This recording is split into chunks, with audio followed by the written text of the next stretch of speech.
A minha teoria do porquê que os narcisistas, as pessoas que têm essa personalidade do transtorno narcisista, em maior ou menor grau, na minha opinião, por que será que essas pessoas têm esses traços? Bom, tem que considerar a questão genética hereditária, que é passada de pais para filhos ao longo das gerações. E tem a questão também, que eu acredito,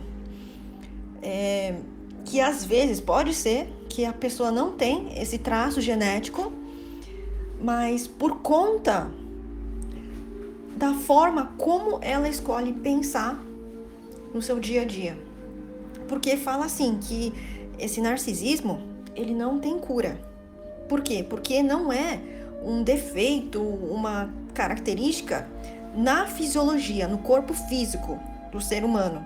E sim, é na forma de pensar equivocada que a pessoa escolhe e aprende, possivelmente desde criança, a pensar dessa forma equivocada. E aí, com isso, acaba gerando e intensificando esse tipo de pensamento que é negativo, distorcido, ilusório, totalmente desviado do pensamento crítico. Então eu vejo assim, por exemplo, uma criança que nasceu numa família e a mãe ou o pai, eles têm muito assim, esse pensamento deles é muito relacionado com o seu ego negativo. Estão muito conectados com o seu ego negativo, com a sua criança interior. Então, automaticamente a criança, ela aprende também a ser igual a eles. A viver muito focado e enxergar o mundo nesse aspecto do ego negativo e não na visão crítica.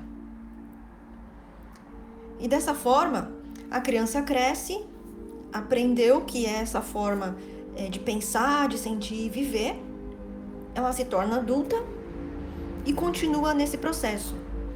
E a gente pode perceber também, é muito provável que as pessoas hoje, aqui em 2021, as pessoas que têm uma idade mais avançada, ou seja, que nasceram lá na década de 40, 50, 60, naquela época não se falava nada de pensamento crítico, pensamento búdico, expansão de consciência, espiritualidade, autodesenvolvimento, autocura, olhar mais para si do que para os outros, fazer a reforma íntima, né? Isso tudo era um tabu naquela época. Ninguém falava sobre isso, não tinha internet e as informações você tinha que ir atrás de uma biblioteca e pesquisar sobre esses assuntos que eram coisas assim muito mistificada, muito, às vezes dava medo, né? Colocava medo já na criança para não ir atrás disso, para não seguir esse caminho. Então a criança naquela época viveu dessa forma, ou seja, somente imitando, copiando aquilo que os pais sempre fizeram. E o pior disso tudo é quando esses próprios pais, eles reprimem as emoções, os sentimentos na criança, não deixa a criança sentir emoções de tristeza, principalmente, né, de essas emoções negativas. E também quando você bloqueia as suas emoções, você não consegue também sentir as emoções positivas. Então acaba bloqueando o seu sistema. E isso a criança acaba aprendendo muito cedo na vida, repercutindo na sua vida adulta, né? Então ela cresce sem sentir de verdade as suas emoções, desaprende a sentir e fica mais no racional, no pensamento analítico, focado nos pensamentos do que nos sentimentos.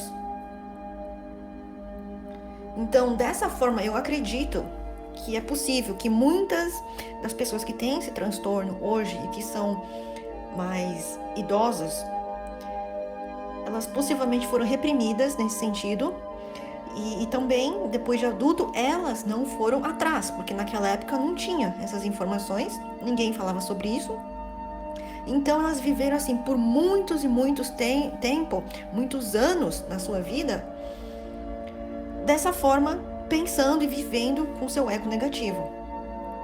que tem uma visão totalmente distorcida da realidade, sendo mais pessimista, egoísta, mais negativo e por aí vai. Elas nunca aprenderam a se conectar com a sua real essência e com o seu eu superior.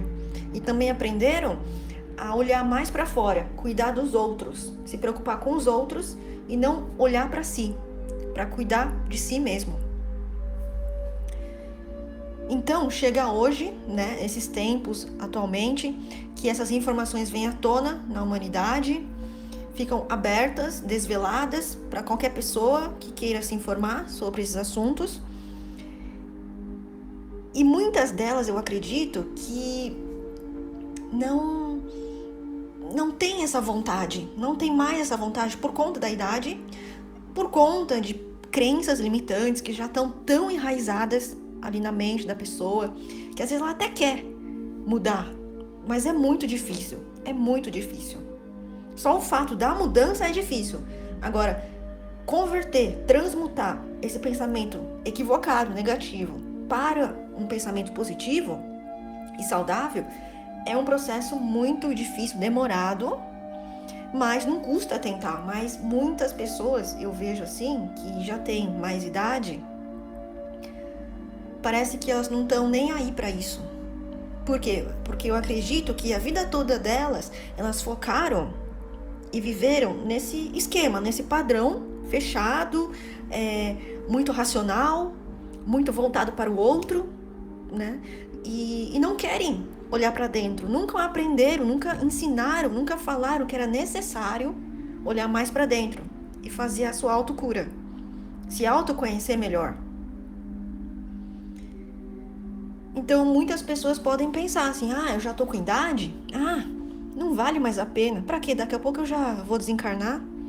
Pra que fazer esse esforço? Ou então, elas pensam, já tô cansado, sabe? Já é tanta preocupação, tantos problemas aí. Não, mais isso? Ou então, simplesmente nunca chega essa ideia no pensamento dela de querer evoluir, de querer ir pra frente. Por quê? Porque essa ideia de você querer crescer na vida, em todos os sentidos, principalmente no sentido pessoal,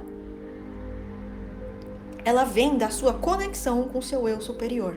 E se a pessoa nunca aprendeu a se conectar com o seu eu superior durante a vida, ou ela passou muito mais tempo, tipo 90%, 80% do tempo conectada, vivendo com o seu ego negativo, e somente 10%, 5% teve alguns despertares, algumas vontades de crescimento, mas é muito pouco e durou por muito pouco tempo, ela não tem essa motivação, esse impulso, não surge dentro dela essa ideia de querer aprender coisa nova, de querer se melhorar, de querer sair do ruim para ir para o melhor. Se isso não surge na mente dela, ela vai continuar fazendo sempre as mesmas coisas, pensando sempre da mesma forma, vivendo sempre da mesma forma, para tudo, praticamente tudo. E aí você pode perceber também que tem pessoas que, um pouco mais evoluídas, digamos assim, que nesse processo você percebe que elas conseguiram ter uma espécie de sucesso, evolução e crescimento externo, ou seja, no trabalho delas. Elas sempre, dependendo da profissão que elas escolheram, necessita ter sempre um aprendizado constante, porque atualiza muito rápido, né? As informações, os conhecimentos. Então, ela se colocou sempre nessa posição de estar aprendendo coisas novas, de melhorar, de crescer na profissão. Mas intimamente, quando ela está dentro de casa, com ela mesma, ela nunca surgiu essa vontade de crescer dentro, só crescer fora. E tem outras pessoas que eu observo, mais idosas, que não despertaram tanto esse crescimento na parte interna quanto na parte externa em relação ao trabalho. Daquele tipo, né, de pessoa que você observa que no trabalho não teve assim muito sucesso, que ficou acomodado, que não quis seguir adiante com as tecnologias que foram surgindo, as modernidades, para melhorar o seu trabalho. De repente, essa pessoa é dona da sua própria empresa, e aí você percebe assim que a pessoa não evoluiu, fica ainda naqueles padrões desse trabalho que ela atua, esses padrões antigos, desgastados, métodos muito assim, não digitais, e começa a fazer essas coisas sempre que ela fazia no passado e começa a repetir. E aí você percebe, né, que a pessoa realmente ela ficou meio que estagnada no tempo e não quis ir para frente. Então, assim, em relação ao narcisismo, a esse transtorno de personalidade, o que eu percebo é exatamente isso.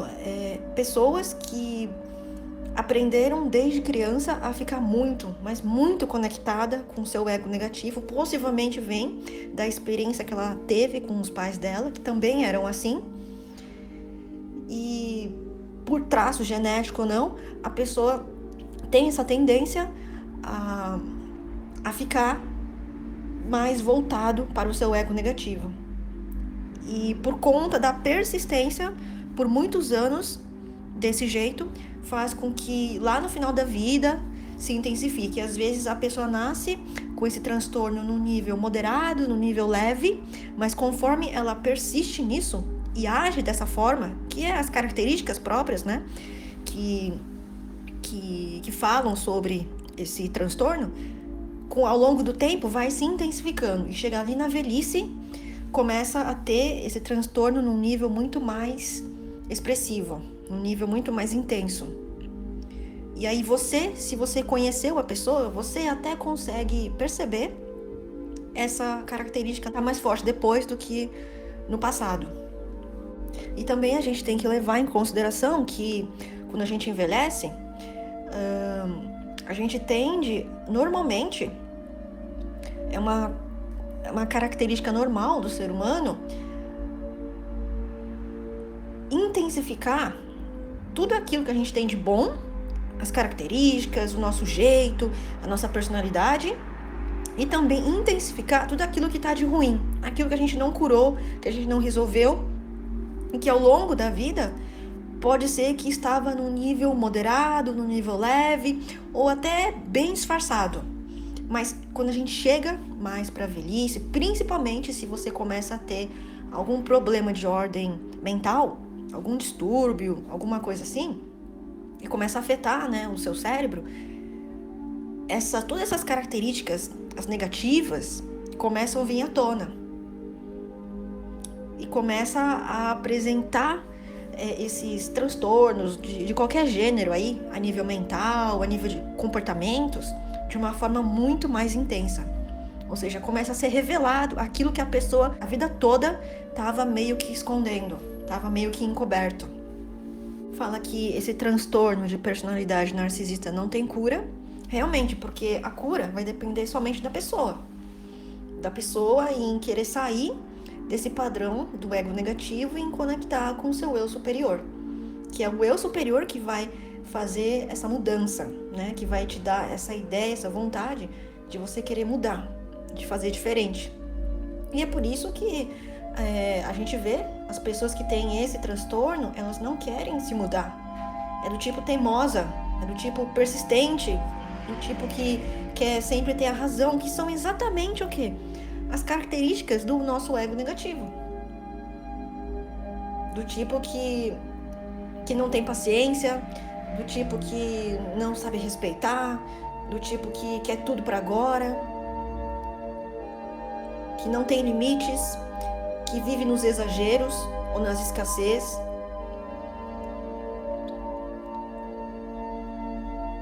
Do tipo que fica muito autocentrado e quer fazer somente as vontades suas e fica muito frustrado, muito irritado quando alguém contraria as suas vontades, as suas opiniões, os seus gostos, não consegue aceitar o outro do jeito como ele é. Que são, como eu falei, as características do nosso ego negativo. E quando isso fica muito intenso, a pessoa apresenta essas características desse transtorno narcisista. É isso.